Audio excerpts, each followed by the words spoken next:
ಇಲ್ಲ, ನೀರು ಸಿಗ್ತಾ ಇಲ್ಲ ಅಂತೇಳಿ ಹೇಳ್ತಾ ಇದ್ದಾರೆ.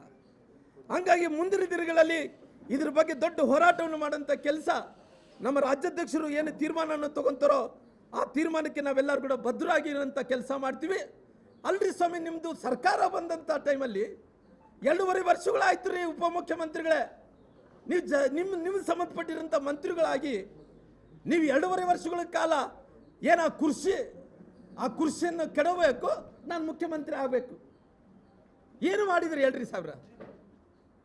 ನಾನು ಮುಖ್ಯಮಂತ್ರಿ ಆಗಬೇಕನ್ನೋದು ಬಿಟ್ಟರೆ ಏನು ಕೂಡ ಮಾಡಿಲ್ಲ ರೀ. ಅಲ್ರಿ ಒಂದು ಕಡೆ ನಮ್ಮ ಭಾಗದಲ್ಲಿದ್ದಂಥ ರೈತ ಇವತ್ತು ಎಲ್ಲಿ ಹೋದ್ರೆ ಕೂಡ ನಿಮ್ಮನ್ನ ಇವತ್ತು ಎಲ್ಲರಿಗೂ ಚೀತಿವನ್ನು ಅನ್ನೋದು ಬಿಟ್ಟರೆ ಯಾವುದು ಇಲ್ಲ. ಅದಕ್ಕೋಸ್ಕರವಾಗಿ ಎಂಥ ಪರಿಸ್ಥಿತಿಯಲ್ಲಿ ಕೂಡ ಭಾರತೀಯ ಜನತಾ ಪಾರ್ಟಿ ಇದ್ರ ಬಗ್ಗೆ ತೀವ್ರವಾಗಿ